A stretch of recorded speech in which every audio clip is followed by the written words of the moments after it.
hijackers say they're followers of Jarnail Singh Binranwali.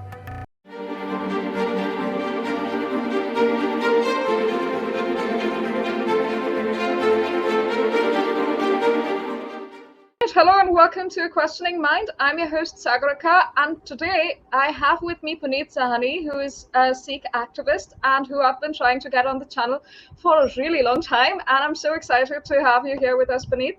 Namaste and welcome. Jai Bharti Sagurika, and very nice to see you. And I don't know this word activist. I'm just a seeker. I call myself a passionate amateur on all things. So, but happy to be with you. Well, that's true. However, just saying the truth as it is makes you a bit of an activist, considering the threats to your life today, and the fact that you have been banned from Twitter, as has your organization. So, anyway, we're really happy to have you here, and I'm sure the viewers will get a lot of insight into the ongoing continuing radicalization of the Sikhs as it stands today. So Puneet, without much ado, I'd like to begin this. But before I ask you some questions, I'm going to request you to introduce your organization and why you started this, and what do you do at Sikhs for Seva right now? Well, we do enough that SGPC is really energized about us, and we had a larger following than them, and you have invited us.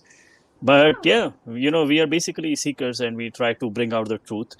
And this is actually the benefit of the internet. So, for example, Sikhism as a faith that came about. Even if you can call it a faith, that's an interesting thing, because it was a very a practical movement, with a very practical approach to spirituality. It started 500 years ago, and it comes about, and of course, India is going through a lot of turbulence at that time. So it's expected, there will be some changes. But for 400 years, we have some faith, which has a semblance. And there is a rupture about 100 years ago that happens. And, most people don't know about it. Even scholars cannot speak about it. And so there are few people who have spoke, but it's the first time when our organization came about that we forcefully spoke about it, how this happened, and, the facts of it. And you just can't deny them, because they are just facts. And that basically that idea or the purpose of the religion is not just changed but undermined. And so we just bring about these facts, and we had a very committed and a large following. Of course, it's very dangerous, so I was the face of it, but we have a very strong and actually much better read, so nobody could come around and even challenge me intellectually. There'll be some trolls or something, but nobody with a face or a following could actually come forward. And that's why they are threatened, and we are enjoying it. And of course, threats are always there, but you have to go and live life. And I feel I'm living in a place which is as secure as it can be. So I'm grateful. Yeah. So at Sikh Seva, do you typically educate modern day Sikhs to recognize the 400 years that they seem to have missed out on due to the 100 years of maybe a slightly corrupted version of Sikhism being proselytized? So Savarika, there are two things. First of all, I don't know how much of a religious background you come from, but even as you're Hindus, it's not if somebody says this is written in this book or this, you're I don't know. Yeah. But but you are taught from a family, these are our values. So even as Sikhs, actually the Hindu Sikh distinction between the Punjabis, that is also completely artificially created. So to give you an example, all this nonsense is coming from Canada.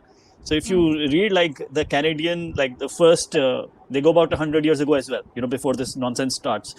So if you see what they are writing, the Sikhs are writing, for example, most of the Hindus in Canada are Sikhs. They write like this. Or when they, for example, file their immigration application. So, they are Sikhs, but sometimes they file their application as Hindu. And then they're no, Hindu Sikh are separate. So then they file as Sikh. So this Hindu Sikh distinction didn't exist. This was our culture. This is also what they have created. So, we know what our culture is. They may not be able to quote, what we do is give them the references or bring out those things. But people know what their culture is. So, for example, if you look at Punjabi Hindus, they revere the Sikh gurus and they practice, what our grandparents practice.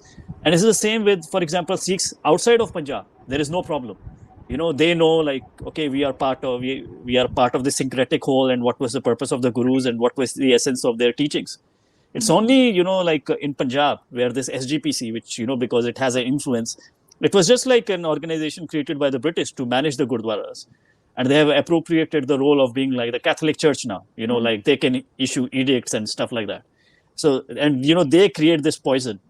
And, so this is restricted to Punjab and, like even to Punjab, like specific communities. So if you go like outside India, like, Sikhs are spread all over India. We are a very prosperous, industrious community. There is no confusion. And so, it doesn't like they have a high pedestal. They have appropriated a high pedestal. But again, they have no scholarship or nothing. So, of course, we can help it. But it's not, some people were irretrievably lost and, we brought them to the right path.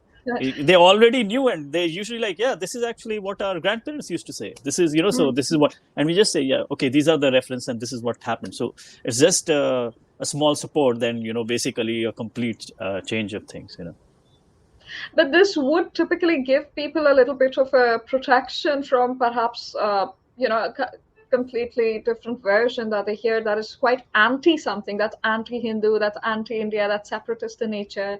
And it is a very popular thought with a lot of foreign financial backing as well. So it's quite attractive in certain circles. So I'm sure that this kind of critical thinking, integration, and education might help, the people that you bring. Yeah, Sagarika, two things. So, for example, I give you an example of, what I do. So, for example, they created, again, it's all falsehood. So even if, I don't know, we look about the same age, I'm sorry if I'm pushing myself as a bit younger, and you went to school and you must have a Sikhs, what do you say, classmates. And if it is a girl, she'd be named a Kaur. My sister is a Kaur. Everybody in my family is a Kaur. And, we have been brought down from our, that 300 years ago, our guru gave us a separate identity. And, like he said women should name themselves like Kaur. Now, this is complete bullshit. So so this started 100 years ago. And I basically collected the evidence, like how this come about, who was the first person who said this. To give you a very interesting example, and, people would not believe me. And I would say, okay, so it's something as simple, right? So you go to your family, you find the oldest person alive, and you ask, which is the oldest woman they have a memory of? And if that woman was born before 1915, her second name would be Devi and not a Kaur. To give you an example, like my nani is just one Kaur. Her mother is, Shant Kaur. Her mother named Ganga Devi. So, every Sikh can, go out and, what do you say, test this in his home. It's not something that Puneet Sahani has said.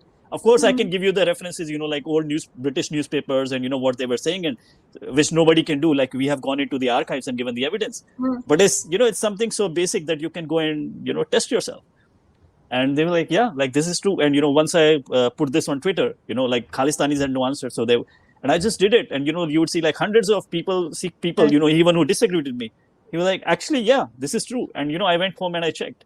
So, we just gave like, like some critical thinking. But otherwise, when you have anything anti, it has no fundamental, it really cannot stand, So like, that's why this Akali narrative, which is just anti. It has no basis. It has all the money. It has all the influence. Sure, it can cause destruction. But it is always, like fragile. I would say it's not hard, it's brittle. It's like glass, So it has it doesn't have flexibility, but it can break very easily. And, we are doing what we can. It's a very interesting philosophical way to put it, actually, that, it's so insecure that it can only cause destruction. And that's true, I think, for a lot of radical ideologies, because there's very little creation going to be involved. At one time, we see even the Arabs were very well known for their interest in science and maths. They were the ones who popularized the Indian numerals, and that's why we call them,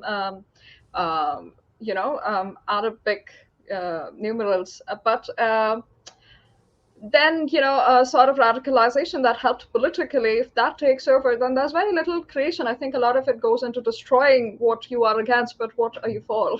So that's a question that. So, Sagarika, you are very right. But, just to do this, when Arabic numerals are actually Indic numerals, but, to the larger point, you're right. But if you think, when this is happening, when Arabs are, writing books or producing thinkers like, Averroes or Avicenna, if you look at that time, there was freedom to critically think. Like you could question whether Right. Quran is a revealed book or it has been written by people. You can question Muhammad. Right. And when they stopped, when they start this taqleed, and that's another thing. Actually, this Islamic history is also one of my interests. And then they create this thing, and they stopped writing books. So Arabs have been intellectually dead for 1,000 years. So there is a phase, after Muhammad till like about 1000 AD, where they have this freedom to question all these things, and when they write these books. After that, it doesn't happen, and it's the same which has happened with Sikhs. To give an example, people have now created, okay, these people live in Punjab. I'll tell you something that will blow your mind away. So we had a tradition of Udasis, and who always saw themselves as Hindus, and they were from the bloodline of Guru Nanak.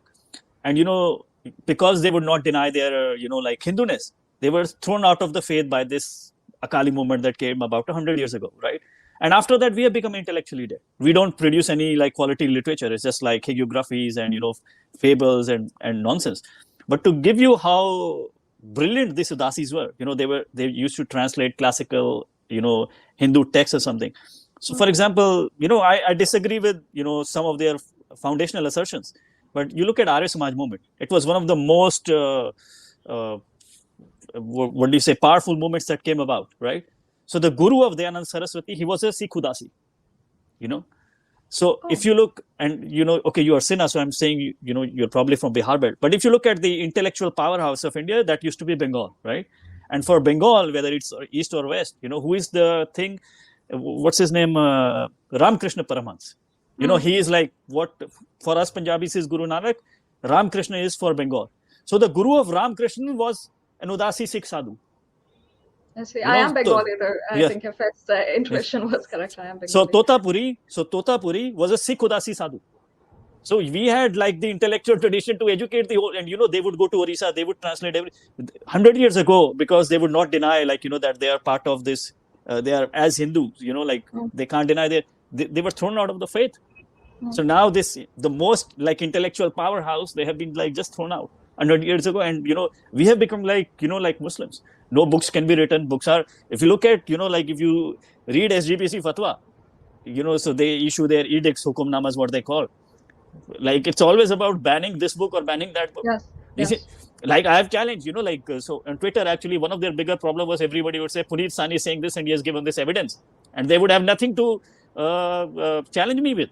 I'm just like a passionate amateur. They have 180 people, all of them put together, and they're 3 generations. They cannot produce one person who can challenge a person like me. But you just imagine this tradition had such intellectual, power that, and this is just like Ramakrishna Paramhans, died in this century. Dayanand Saraswati is this century. So I'm not talking of something past. Right. In the same time that they have thrown out these people used to train the greatest, saints of scholars of our civilization.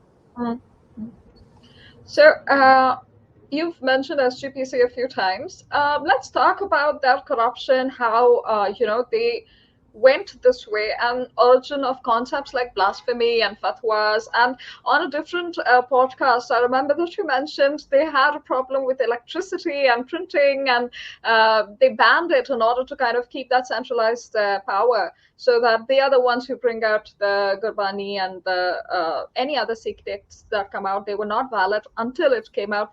It was approved of by the SGPC. So let's discuss that before we move on. So, Sagarika, that's a long discussion in itself. It will take books, but to just give you a basic understanding of it. So this SGPC, and these actually came all about the British. So in this is 1920s, and of course it goes a bit back. This communal problem actually started from Punjab, because the first communal awards are given there, and they start this politics. But this SGPC and Akali Dal, they are one and the same. Actually, when Akali Dal first won the election, they were basically taken to court, and their election was cancelled, because the Constitution of India says you cannot ask votes on religious lines. But Sikhs are just everybody okay, leave them. They are very nice people. They are never the thing is, Akali Dal and SGPC are the same. There are 2 branches. One controls the Gurdwaras and one controls the politics. And they come about. They are inspired by the Muslim League in 1920s. To give you an example, again, like I went, I'm a Sikh, I went to Gurdwaras, everybody, like, we just hear the word Qom, Qom, Qom, Qom, Qom, Qom, Qom. And what does Qom mean? Qom means a nation.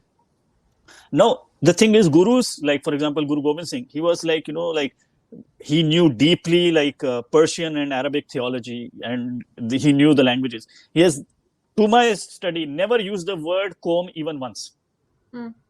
And, Qom, and he always used the word, even for Khalsa, his creation, the word Panth.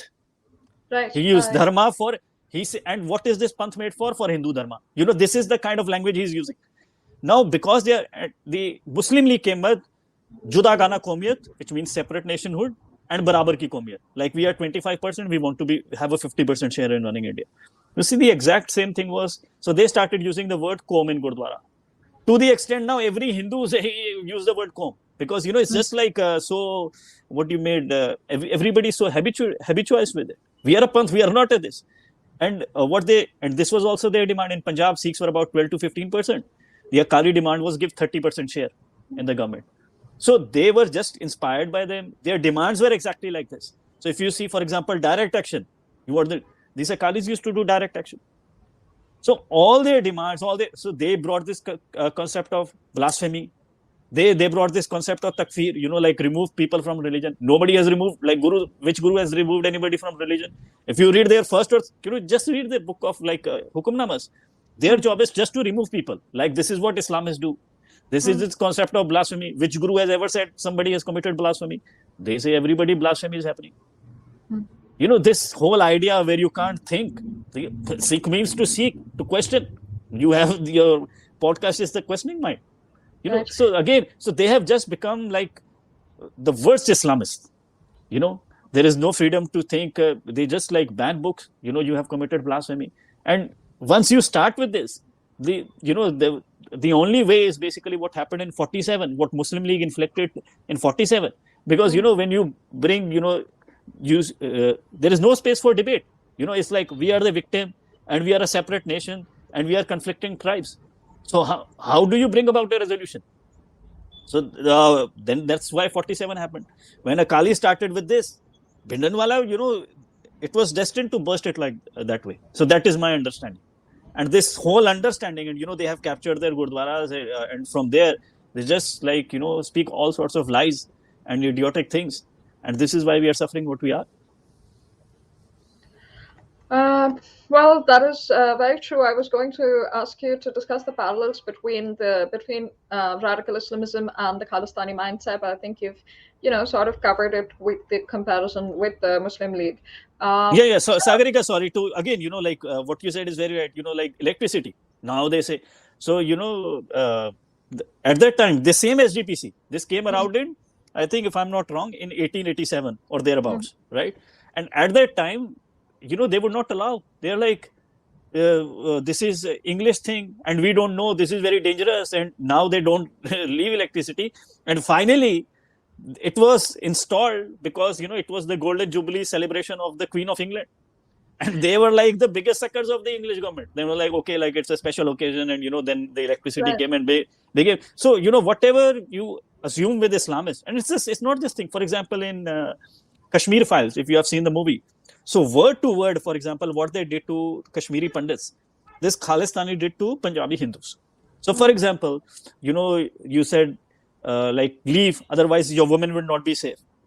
This is what they had published. You read Tavleen Singh. Go through India Today archives of Tavleen Singh and you say they had posted outside the Hindus' home, leave, otherwise your women will not be safe. And these were not empty threats. Then there is Ramesh Vinayak. He's still alive. You can go through India Today archives. They did mass rape. So, everything that you saw in Kashmir Files, if you point me an incident that really triggered you or something, I will be able, that is based on, witness testimony. In Punjab, I can give you at that, India Today was a very serious magazine and very few people could be journalists. Journalism was a serious profession there. So I can give you newspaper reports and you can verify themselves. That because in Kashmir it happened, this ethnic cleansing of Kashmiri Pandits happened in a few months. What happened in Punjab, went over for a decade. So we have very, very detailed reporting. So, for example, this area in Maja, which was basically out of Indian government's control. And, Indian government fought till they last because though everybody had given up. So the newspapers of that time used to refer to Maja as liberated zone. But the Indian government would not give it up. The thing was, the only route to Kashmir went through Maja, this part of Punjab bordering Pakistan. So, they have basically, like Hindus are basically gone except Gurdaspur. You see, basically they have finished off the Hindus from there. And they had basically posted these pamphlets. And I have these pamphlets with me. In 1993, for example, if you do, we will burn you alive. If you don't wear this Taliban uniform, we will burn you alive. If you go to Mata's Jagrata, we will burn you alive. The Hindus are allowed to leave. And if you buy Hindus' property, we will burn you alive, because they wanted to capture this property for free. So the Hindus were basically, if you look at from, the British records, the Hindu Punjabis were always about 3 times, you can say 2.5 to 3.5 times, the Sikh population. So they committed this ethnic cleansing of these Hindus. From Maja, they're almost gone, except Gurdaspur, you find very, very few Hindus, like compared to what their population was. So they are basically, you have to understand, they are Taliban mindset with Taliban actions, and they have to be dealt like you have to deal with Taliban. I have lived in that area actually for a few years, and I've had, people don't discuss these things very openly, but some Punjabi Hindus have, told us that about how their women used to be extremely unsafe and were pretty much shut inside their homes at one time. And the difference, I would say, between what happened in Kashmir and in Punjab was that it was not state sponsored for forever. At least there was a clampdown at the end, which did not go nicely at all. It was terrible for everybody involved, and it was way more overkill than it was not targeted. It was communal after a certain point, but it was not encouraged by the state for so long in Punjab as it was in Kashmir. And like you mentioned, Tavleen Singh, Khushwant Singh, they have written accounts of how it was the RSS, it was the BJP that were saving the Gurdwaras, that were saving the Sikhs inside the Gurdwaras. And these are people who were essentially called Darbari, who were supposed to be Congress. Sagrika, you're right. The thing is, like when you make an analogy, it's not it's not exactly the same. What I was my limited point was this Khalistanis and this jihadist Talibanis. They are the same. Yeah. And that was my limited point. And the other thing is another discussion. Yeah, for the viewers, I wanted to draw that parallel just so they know and maybe look it up. Another thing that I want to bring to the modern times that leads to radicalization. Do you see pop culture in Punjab having an impact on modern day Khalistani thinking? Because there are all these huge idols, and for some reason in Tamil Nadu and in Punjab, these are 2 states where people have these icons that they hold very dear. And all of the big ones, they always commemorate Bhindranwale. They commemorate all the separatists, and they cite 1984 as their reasoning, but it's not backed up with whatever happened, like you mentioned, for 1 decade before that. And they are essentially funded by foreign money. There have been IT raids against them, but still they hold a very ingrained place in the imagination of a lot of the population across religions, right? Most supporters of them are Hindu Punjabi because the number of Hindus, and across actually North India, they have a lot of popularity across all of North India. So do you think that they have an impact on the mindset? So there are several, let's break it down. So for example, even Bhindranwale, I made this speech viral, and I put subtitles, and he's giving the speech in July or August 1983, so 1 year before Blue Star. So Delhi had not happened, Blue Star had not happened, where he's saying, if my bus is not released, I will kill 5,000 Hindus in 1 hour. And I challenge anybody to show whether I have spliced or mistranslated anything. So Bhindranwale was a genocidal monster, that's true. Now the thing is whether people do it. The thing is, this is also a misunderstanding. So, Bhindranwale died in 84. If you see in 2003, this Akalis and, they tried to put his portrait inside the Golden Temple. If you read at that time, for this 20 years, people who had actually seen what happened and what kind of a monster he was, there was no praise of Bhindranwale. If you see, for example, there are some reports of, I forgot his name. His son name was Ishar Singh. for example. You Google, you get newspaper now, you can actually set the Google setting, you will go. Nobody asked him. Like, he was running this, what do you say, some retail business or some gas station or something. And he was just like, he was like, can I get you a house or something? He was just like a lunatic. Nobody cared about them. Then, in 2003, 20 years after Bhindranwala died, this some radical Khalistanis, we say we want to put a small portrait of Bhindranwala inside the Golden Temple. And at that time, BJP is always like short-sighted, and they're like, okay, this will bring about a healing touch, and they're always soft Akalis. They supported. If you read the Congress at that time, Congress in Punjab is in terms of, okay, Mrs. Gandhi made mistakes, but they basically fought with terrorism. So if you meet the Punjab Congress leader, they always talk sense. Like if I have to go to Punjab, I'll always vote for Congress and never for the BJP, because BJP has basically been, with this Akalis and creating all kind of nuisance. So the BJP didn't say anything. And even Gill said, what kind of nonsense you are doing in 20 years, it will burst up again and, we'll start the same thing. Right. So if you read, even at that time, who are trying to put the portrait of Bhindranwale, what are they saying? He's saying, okay, he's a saint for us. If it's not for you, it's fine. He died, he's like this. What's your problem if you put a small portrait here? So that portrait, and, then it becomes bigger, and now it becomes bigger. And now if anybody says anything against him, he is like basically what they say, like Nupur Sharma, Sartan Singh Juda. So nobody says anything. Yes. So it's again, it's like, even there was some, he's also kind of a radical, he supports this Singh Sabha narrative, like Dhadriawala is becoming popular. He said something, anything, his Bhindranwale's people tried to kill him. So they have basically, it's not a support. They have basically silenced out the opposition. And of course, this new generation which doesn't know, and they just get like one kind of narrative. So you will believe what you are, what you are told.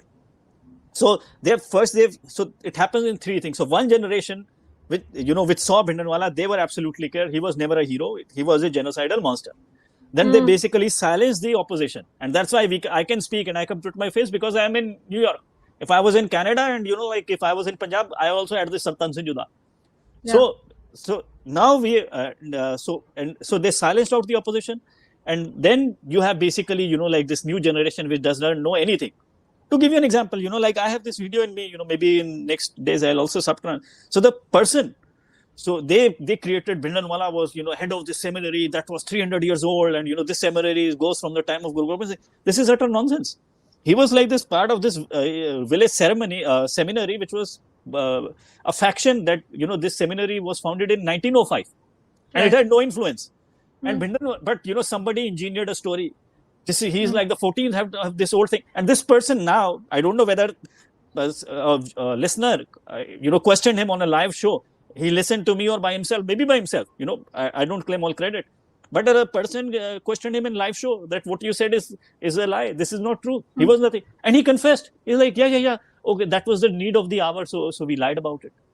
Wow. So it's all just lies. That's why they are so afraid. Because they cannot withstand the most basic scrutiny. It's all a propaganda based on lies.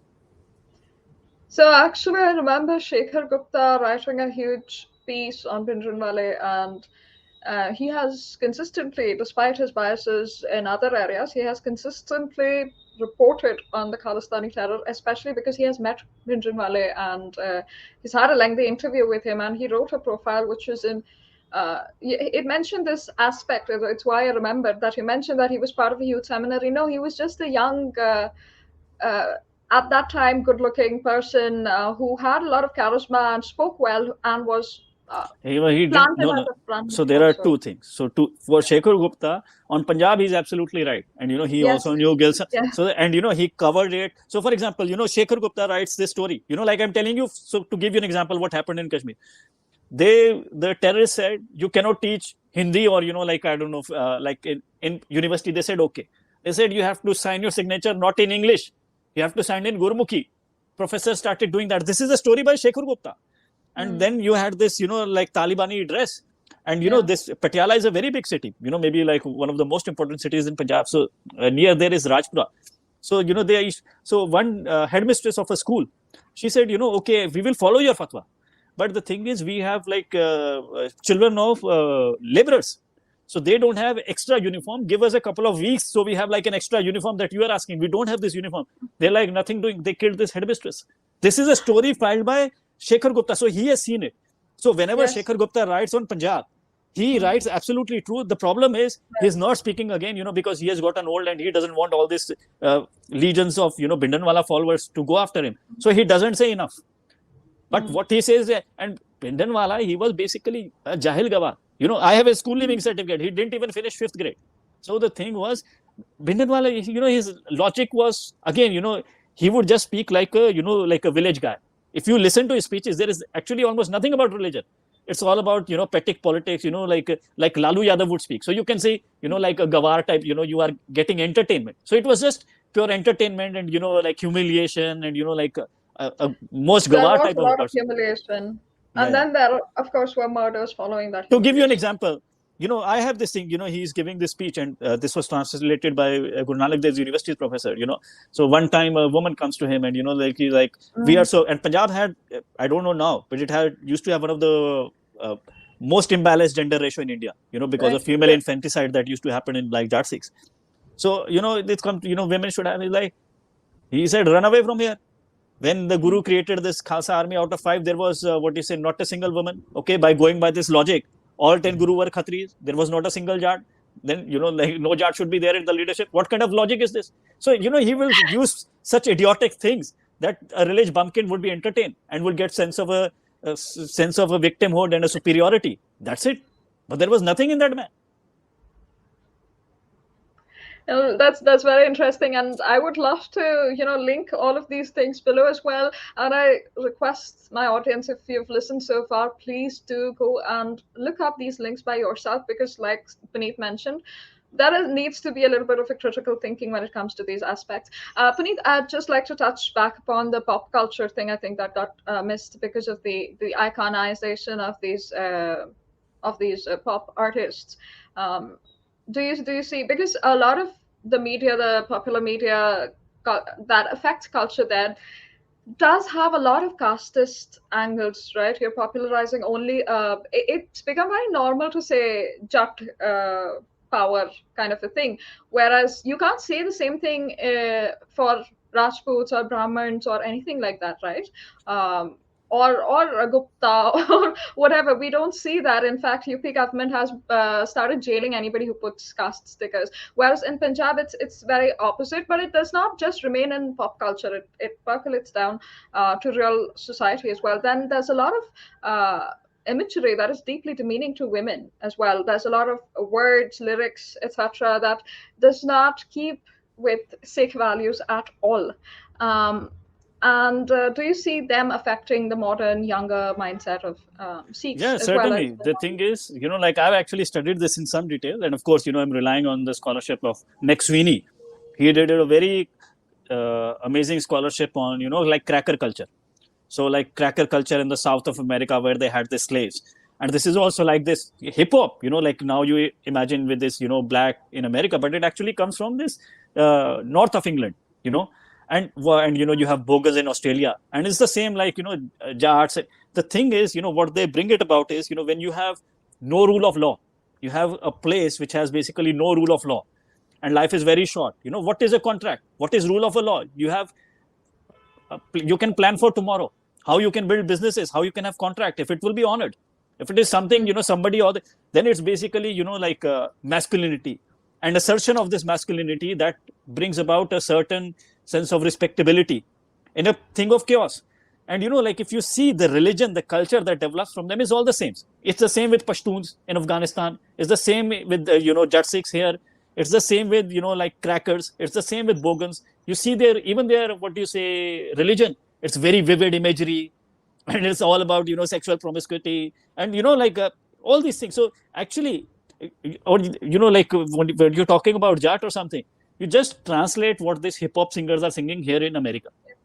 And what they, I don't want to use the N word, you translate and you put Jat. Like what they are saying, they're just using different things. But it's the same mindset. वो तेरे भाई का राज करता और थानेदार बैठा दिया हुआ है जहां मर्जी जाके नाम ले लियो. This is the mindset. And it's, like you were saying, this is something very unique. It is not unique. It's a pathology, and it comes from a very specific socio-historical problem. And, it creates through a generation. So, for example, what you are saying with women, it is an outcome. It is not because these songs are, It is because of the social realities that these kind of songs are sung. And again, what that does is it's very, very explosive, because it keeps you backward, right? And the songs are always speaking about superiority, that we are the best. So that kind of creates a Pakistani mindset. So in Pakistani mindset, what I mean by Pakistani mindset is, at one point you are being, drilled into your head, you are the most superior. And the second thing, you are nowhere in the world. Like Pakistani, like they think, oh, they lost all the wars, forget about economics, they lost all the wars with India. So how can you reconcile that you are nobody, and at the same time you are the most superior being in the world? That means the entire world is conspiring against you. So that gives basically this entire, victimhood. So you see the same in, like the hip hop people or this woke people. It's all victimhood, and this is very, very dangerous, and it's against dharmic living, because whatever, if I don't care what you follow, being following a dharmic way is you take responsibility for your action. Right. There is nothing more wrong than blaming the other. So this victimhood basically it takes away agency from you. It's very, very explosive, and then you put this in politics, it can blow an entire country apart. Right. Our next subject is politics. So let's go on to the geopolitics of Khalistan. Now, they haven't for a long time gained a lot of ground in India. They exist, of course, they create a lot of trouble, but politically they don't have that much say. But we'll come to Simranjit Singh Mann, who has been elected from Sangrur. But apart from that, we'll do a global picture first. So the Indian government has been trying since decades, and like you said, the Congress has been pretty tough on Khalistan. But they've been trying for decades to sort of get some support from governments of the US, but mostly from Canada, from the UK, and from Germany. Recently, I think as of yesterday also, the Indian government has said that they are not receiving adequate support from the UK, Canadian, and German governments, despite the strengthening of relationships in other aspects, such as trade. So there's a lot of money, there's a lot of human resources that Khalistanis and separatists there use. So how do you see it coming to India and the kind of trouble it causes? No, it's so again, there. What this is what Gil Saab used to say always. It's not a political problem. It's like what do you say? It's not a religious problem. It's basically a criminal problem coming from one community, and not all of them. Like actually, all the people who fought most bravely against them were Jat Sikhs. But this is a problem, confined to Jat. And the thing is, all this, especially this, like British satellite countries, Canada, New Zealand, Australia, they are built on gentleman agreement. They have no idea who these Khalistanis are. Like, to give you an example, one of the biggest Khalistanis in New Zealand, to win an election, he was, modifying the voting rolls that people can, vote. And when it went to the court, the judge was shocked, like people can even think of these things. So these people are, like criminals. What they don't know, these white people, what is happening inside their community. They think, they run this community kitchens, and they are these people with beards. They're like, we don't know who they are. We don't know what they have said. And, they just manipulate the system. There is a great Canadian journalist, and he has written on Khalistan for the longest time. If you want, I can even put you into this book, right? Yeah, Terry Molesky. No, but he made this documentary in 2007, Sikh politics in Canada. Everybody should watch it. So, there's even in Canada, they had no support amongst the Sikh community, and I've proved that with elections. They lose Gurdwara elections. So, for example, after all this, farmers' protest, who was the biggest, they were publishing, in Baz News, there is Khalistani rag from Canada, right? And they were doing it. So, and that guy who founded Baz News, and he was this governing board member of World Sikh Organization. Even now, after that, in the recent Gurdwara elections, I think it's Ontario Khalsa Darbar, the biggest Gurdwara in Canada, they lost all the seats. So these Khalistanis have a habit of losing Gurdwara elections. But the thing is, patriotic Sikhs have no voice, because we just go about doing our job and, living a decent life, giving good education to our children. This is basically an entire larger problem for everybody, and especially even for, enlightened Muslims as well. These criminal elements, these radicals, they claim that they are the leaders or something like that, and, they are the victim, and they are loud, and this is the entire thing that they know. And they get support by this, left-leaning government or something that, these people have been. And so, you are just orphaned. You are fighting with these thugs. And at one time, you have to take these people on in their community. And then these people at the top in the government who are supposed to protect your individual rights, they support them. It's the same with this, like this Zubair. If you do this jihadi thing, everybody is out to defend you. But this poor guy from Pune, if he says something, like he's slapped and he's still in prison. The courts or the system, the government should protect individual rights and people who speak about, sensible things. But it's completely reversed. That's why, that is the entire problem. So these Khalistanis, they capture Gurdwara by violence. Then, this is what Terry Molesky has shown. Or otherwise, I want your audience to Google New York Gurdwara fight in YouTube.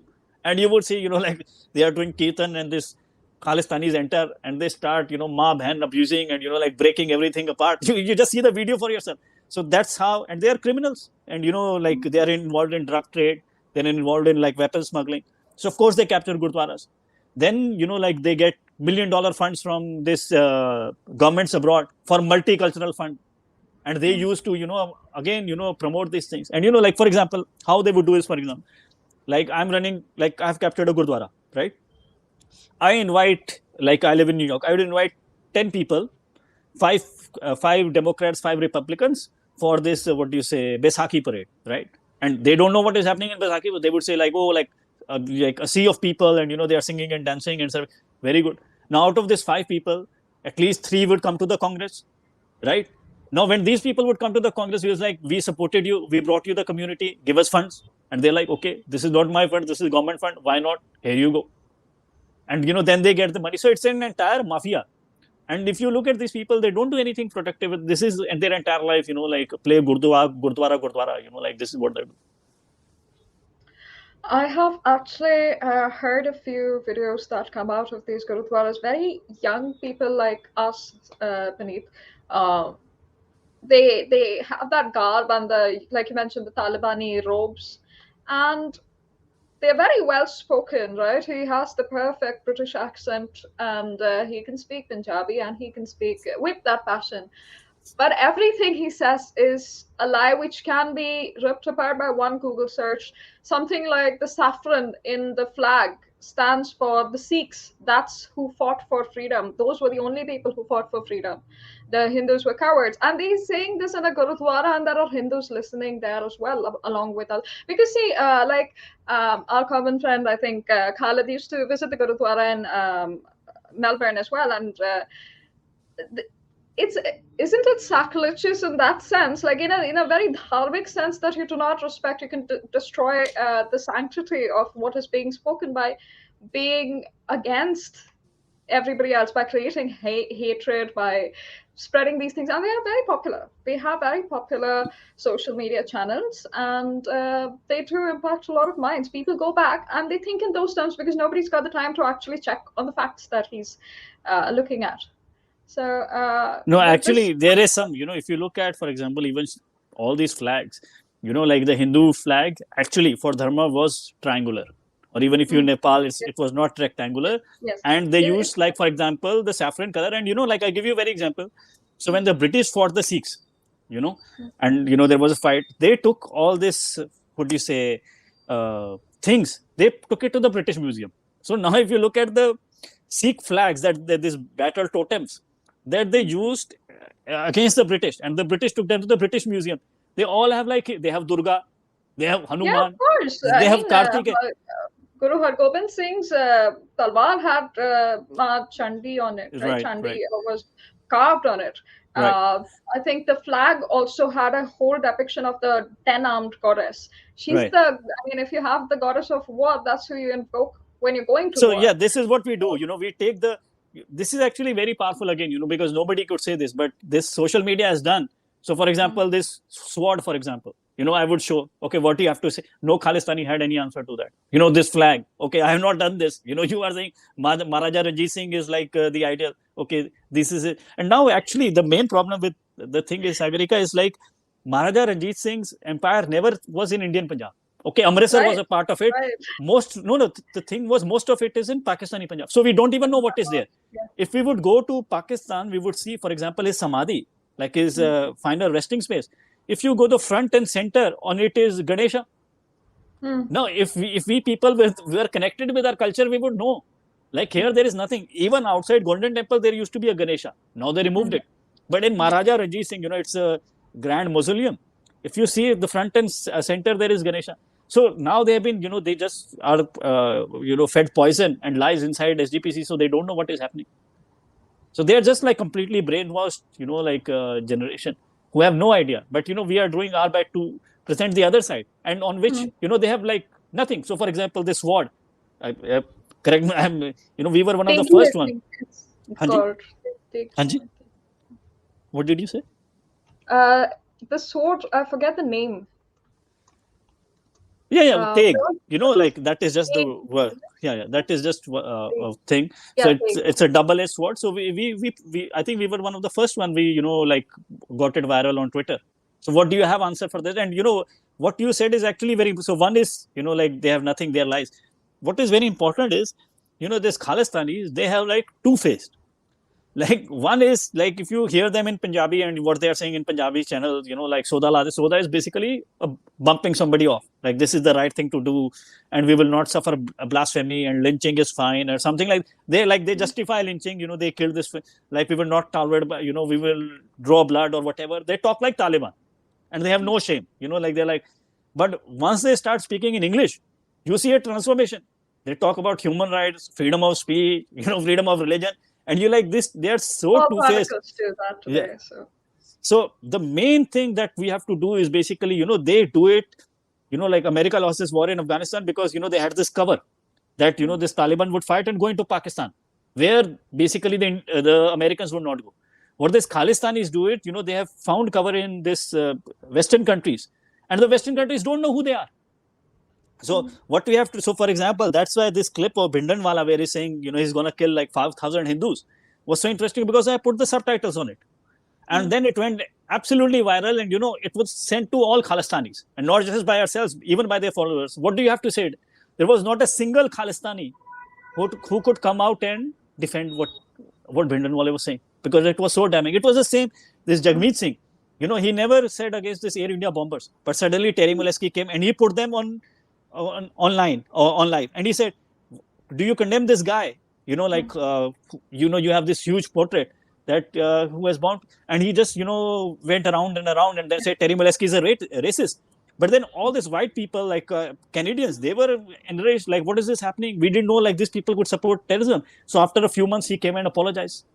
So this is it, you have to expose. He still didn't mention anything. He still did not clearly say anything about the bombing. He said, he was responsible and Terry is not racist or something. I didn't look, very carefully. But he acknowledged, he was wrong, and he should have said, he finds weight in this Canadian investigation, and the investigation held Parmar responsible. But anyways, the thing is, these people, they have no idea who these Khalistanis are. So we have to just do the simple task, what they are saying in Punjabi, translate into English and ask like these people in their congressmen and senators, should these, monsters be allowed in your communities? They have no idea. Like I'm saying, this Bhindanwale clip that is only 65 seconds. And that should be sent to every senator in America. Like this person is being venerated in your community. What do you have to say about it? He will be thrown out tomorrow if you do this job. But they don't fight. No, you're right. I think when you say they don't know, perhaps, I remember that when the farmers' protests were ongoing, at the time, J.K. Rowling had sent across, I think, £100,000 to fund the protests. So I'm not sure that there was a lot of information. There is a lot of information out there. They're just seen as regular Sikhs. The difference between Khalistani and Sikhs is not very well understood. No, Sagarika, I want to say, for example, there is one guy, and he's a Padma Vibhushan. I think that's the second highest. Above it is only Bharat Ratna. And he's like a vice chancellor of, one of the greatest agronomists, like agriculture scientist. His name is Sardara Singh Johal, or popularly known as SS Johal, right? And he was one of the 2-3 fathers of the Green Revolution. And, Green Revolution brought its own problems. That is another thing, But, he's a Punjabi, he's a Sikh, he's a great educator, he's a great teacher, he's a farmer himself. He came out, like this farm reforms are absolutely right, explaining it or something. And that guy, now he should be 95, I think, or 94 or 95. I didn't speak to him. I didn't speak to him directly, but know a person who knows him really well, so I'm saying it on complete authority. When he said this, his home, he's just used to being, going to a university and everybody saying you're a hero or you're a great person. He's from this old generation. He doesn't know Facebook, Twitter.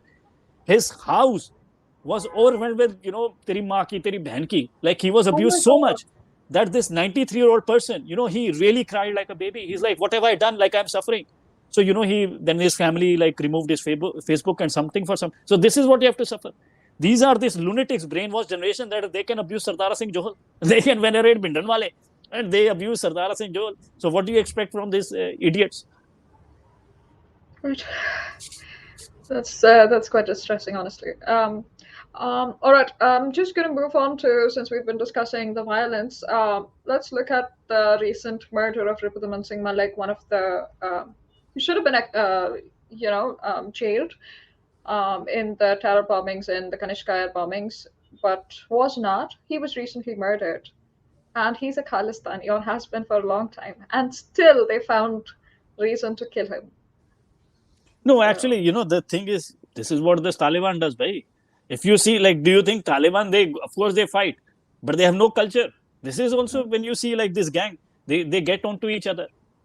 So this is what it happens. Do you think that this Osama bin Laden, his name is Abdullah Azam, if I'm not wrong, his basically mentor, he was killed. Do you think Taliban don't kill each other, Taliban? Like once the American went, now they will be at each other's throats. Because they have no culture, they have no culture of scholarship, they have no reading. The only enterprise they know is, drugs or violence. This is an enterprise for them. Ye dhanda bhai unke liye. So this is what they do. But again, Ripudaman Singh Malik, there was some controversy about, he wanted to print, Guru Granth Sahib in Canada, and which is absolutely right. He might be a very wrong person, and I know a lot of things about him that people don't know. I can even, say, but on this he was right. What is wrong in this? But again, anyways, like this Guru Granth Sahib, if you read, this was a very, serious work. It take a lot of investment. This is a huge book, and to write it, before you had to, there were actually special instructions how to make the ink. So you had to make the ink. Then paper was expensive. Then you have to have somebody who will write it. And then there will be like somebody who will like make pictures, and pictures were always like Devi and Ganesha. They were always like these pictures of like, and then somebody had to bind it, and you have to make that it doesn't get it. So it was a very, very expensive phenomenon. So the British brought printing press to India in 1880s, and at that time the biggest printing press was Jeevan Singh Chhattar Singh. They published for over 100 years, 110 years. They used to print it. They used to, but some convicted murderer and an illiterate person who was made the Jathedar of SGPC, like the Pope of the Roman Catholic Church of Sikhs. His only achievement was he killed somebody that they thought was a danger to the faith. He issued a fatwa on May 9th, 1998, that henceforth anybody who publishes the book besides us would be committing a blasphemy. So you see how they create nonsensical things. Why like, everybody should read and print it? No, like today I can like print it out from the internet. Do you know if you can get Guru Granth Sahib on the internet, but if you press Control P and print it, you have committed blasphemy. So they just invent these rules again. They are like Taliban.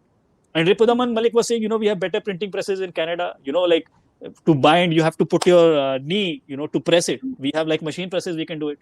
But again, the other group thought, okay, he will become more important. He is a bigger Khalistani. He is more wanted in India right now, Hardeep Nijjar. So he is probably the one. I have no, love lost for this Ripudaman Malik. Yes. Like even when this, like they were saying like he has supported India or something. I was like, this guy is a mass murderer. He said that the Prime Minister has done a lot for the Sikhs in India, which is true.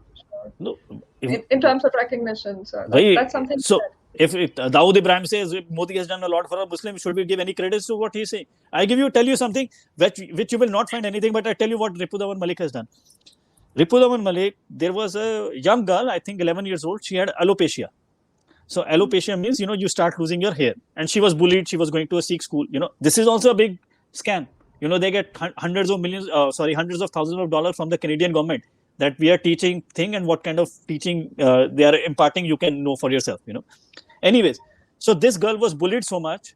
So she cut her hair because she was getting alopecia and, she looked really strange. And she cut her hair and she was bullied so much in the school that she tried to commit suicide. And when this was brought to Ripudaman Malik that this is happening in your school, like children are being, committed, she's like, so what? There are hundreds of Sikh students. What is one? This is their mindset. I can tell you many stories about this, like what this Ripudaman Malik and his wife they have committed. If you even read this report, like what they go into it. So I have no love lost for him. But again, you live by the bullet, you die by the bullet. The thing is basically they have to reform the culture, where you have tolerance to bare speech. You have to inculcate a culture of scholarship. If you have do you think Bogans don't kill other Bogans? Rednecks don't kill other rednecks. Their culture is basically fighting. So you do it and you pay the consequences. All right, this one last thing before I let you go. I'd just like to discuss the election of the Sangrur MP and what it basically means for somebody to go in and praise a terrorist in public and to ask for a separate state in public within a democratic setup. I know there's a lot being made of it, but the truth is also that these emotions, these separatist emotions, have held sway for a long time in those regions. Regions like Sangrur are rife with Khalistani separatism for quite a while. So several things. So first of all,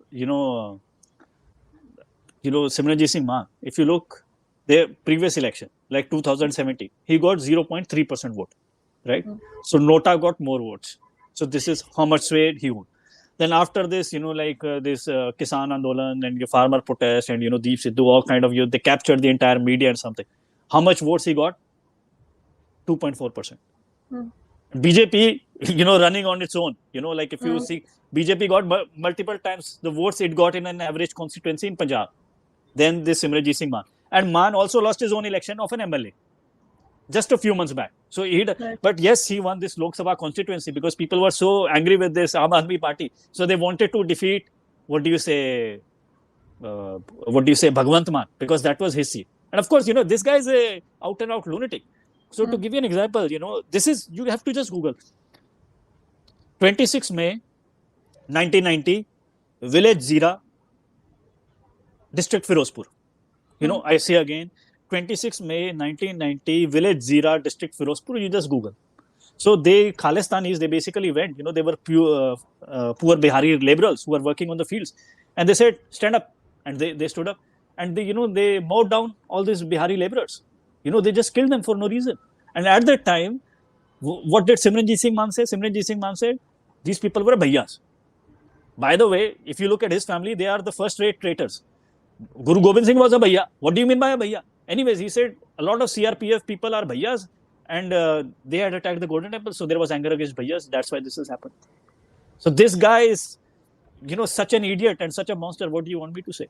But, this Punjabi Hindus have also voted when these elections were happening. I was like, Punjabi Hindus should know at least what has happened to them. And they also voted for AAP. So what can we do? Punjabi Hindu, my biggest problem, I actually never believed. And this has actually brought me in a lot of problems. Like, for example, BJP, RSS, I don't accept this Hindu-Sikh divide. And if you don't, because this is the Akali narrative, I don't accept it. But if you do it, do assert themselves as separate today. They can assert whatever. I don't care for your feelings. But call themselves Nanak Panthi, right? They acknowledge that it's a panth, which is a way of dharma in our faith. So Afghanistan, for example, yes, there is no Hindus. So this divide happened in the British because they were 15% and they vote quota politics there in Punjab. Even outside Punjab, if you go to Maharashtra or something, there is nothing. So they don't even just call themselves Nanak Panthi. If you listen, I can understand some Pashto. But if you ask them, if you meet any, they don't call their temples as Gurdwaras. They call it a Dharamshala. 100 years ago, they were called Dharamshalas. Only these things which were associated with Guru's memory, for example, Guru visited here or Guru was born here, that were called Gurdwaras. Most of our temples were called Dharamsalas 100 or 125 years ago. So this is all so I don't care for what their feelings are. I'm interested in facts. And my position is this Hindu-Sikh divide is engineered. And if you do this, even RSS will become your army. But, I don't care about these things. I'm sorry, I was saying something. I lost the point now. But no problem. You were talking about Simranjit Singh Maan and his, his views on Biharis. And, So, he says this Bihari, like Bhaiya. This yeah, like that was the point. There was another thing, but maybe it will come out in another thing. But yeah, so that is it. I think it's like not just like this Hindu Sikh divide is not about a thing. It basically detaches you from your roots. Then you just can't make sense of like what you're reading, like Gurbani. So for example, you read Pratham Bhagavati Simar ke. That's how you start your daily prayer. So this Bhagavati, this Bhagavati is not something. This is just what. Then you have to basically reinterpret everything, and nothing makes sense. For example, the same prayer continues. Teg Bahadur Simriye Karnoni Dyaveta. And these are actually the words of the 10th master. So the first part of it is the part of the 10th Guru, and after it, all these things are put. So Teg Bahadur Simriye Karnoni Dyaveta. This is basically Bhaka. This is like a braj. Anybody can. So he's saying Tej Bahadur ko Simran karo, no nidhiyan milengi. Yeah, anybody can understand. But I challenge you, find 99% Sikh, they don't know what this means. Because nobody explained them. Because if you explain what that means, then this basically undermines the entire Akali narrative, SGPC narrative. So this no nidhi or 9 treasures. Like he says, if you take the name of Tegh Bahadur, my father, you will get 9 treasures. This 9 treasures comes from Puranas. Like there are 8 siddhis, like 8 psychic powers, and 9 nidhis. 9, like treasures, like outwardly treasures. So nothing makes sense. So like they have created this crop who has no idea what they are reading. They're just like, you see in this Taliban madrasas, they are just like reading like this. So that's how they have created these pigeons. They just do like this. They have no idea, nothing. They have no meaning. So this idea of like Hindu Sikh, it's not a question of identity. Like for me, it's not what you consume or what you think, it's what you create. But this assertion of separateness and distorting everything, it has taken your creative power away from you. And that is my problem. And that is why I speak against it. I'll tell you something I noticed. Like for example, on all the Gurpurabs, all my Hindu friends will put up, Hindu Punjabi friends will also put up posts on Instagram, etc. Right. Sorry to interrupt. This is what I wanted to speak about. So I have like, I never considered separate Hindu Sikh, right? But my biggest complaint is against Hindu Punjabi. They don't fight. Like, I'm here, like, for example, I said about this Bhendanwale. They don't speak anything. They are just like, no, like they are Sikhs are our brothers and we are Dharmic brothers. I'm like, oh, these Khalistanis are not your brothers. These are enemies. You have to fight them like criminals. They don't understand. Now, if you see, the biggest radicalization is coming from this Punjabi TV channels. They have like 3, and they create, like it's actually kind of hilarious. Like even their news channel, they make noise like Ekta Kapoor show, and only like, and the language is so funny. Like you can't even translate it. Or the manji thoki, or the bum kadya, or that like these are untranslatables. They are like Chuck Norris statements that they use in news channels. It's kind of hilarious in its own. This Punjabi Hindus, you start your own channel. You are 40%, then Sikh, overwhelmingly Sikhs are patriotic. I'm sure even like 90% Jat Sikhs are patriotic.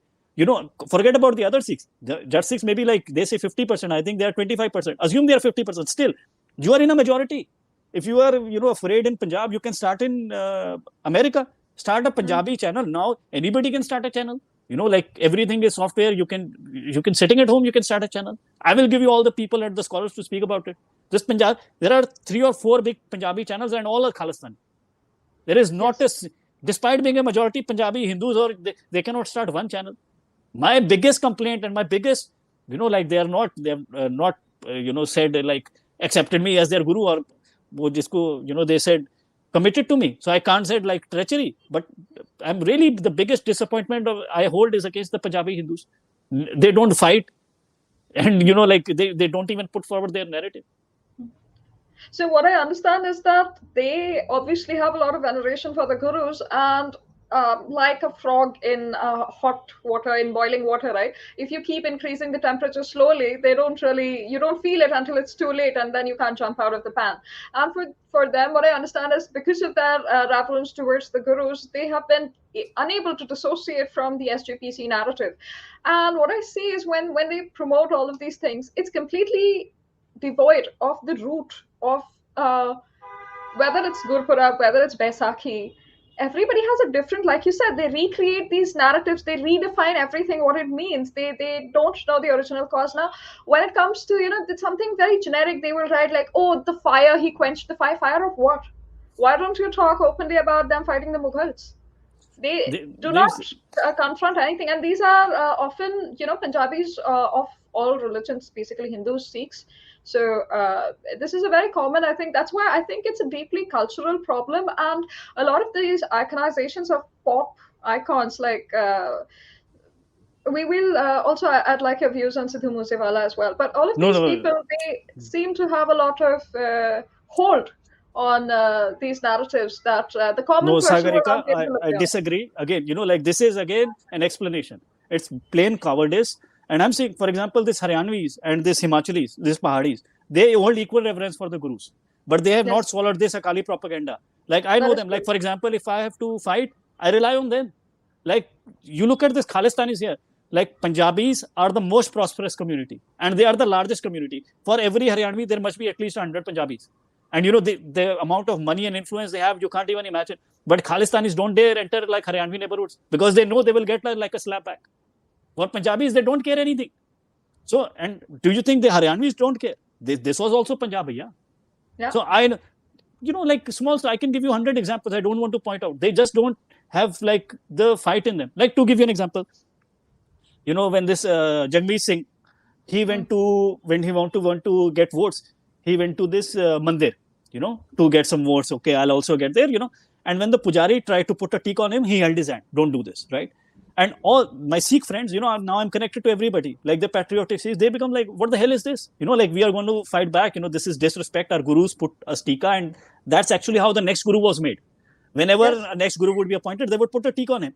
Anyways, this, the Sikhs, they started organizing, and the Punjabi Hindus said, no, don't create any bad taste or something. These things don't matter. These are small things. Forget about it. No, this happened. Now I give you another recent example in which I was directly involved. Recently, Australia elections were happening, right? There's Khalistanis, they put hoardings of Bhindranwala on highways, right? Yes. And the biggest, I forgot the name, maybe Australian Hindu organization or something like that. And it's also, all these organizations, they're dominated by Punjabis because, we send the most immigrants and we are the most. So somebody asked, like, what the hell is happening? These people are talking. Again, they're like, these people are spreading enmity and hate and something like that. So then there was one guy who was also fighting for Vishal Youth. He's from Haryana, Amendra Singh. He has a very small organization. So he connected with me. I also gave him this Bhindranwala clip. He fought back. He took down the hoardings. And again, if you see, like, he's being condemned by this Punjabi controlled bigger organization that these people are creating hatred and, like bad taste or something like that. So neither they have the guts to fight, and they undermine those who like rise up to fight. So it's just, I don't know, like, for example, in Punjab, this, Akali propaganda, it's not that the Jat Sikhs have swallowed it. The Punjabi Hindus have maybe swallowed it, that they don't believe that they have the fight in them to fight back. They can create a lot of noise on Twitter and, like what you say, Clubhouse and something like that. And, like they have not done, they have always shown me the highest respect.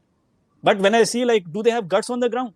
And no, like, I'm like, if I have to rely on them in a fight, these would be the last people I would rely on. And that will maybe take away 90% of my support, so be it. My commitment is only to the truth. The biggest problem right now in facing this is this Modi's appeasement and this Punjabi Hindus not rising up to, counter these thugs. No, I don't disagree, especially seeing the difference between Himachal Pradesh and because it has a sizable Sikh population and they will not brook such nonsense. Although I will say that I have witnessed huge motorcycle rallies myself in Himachal.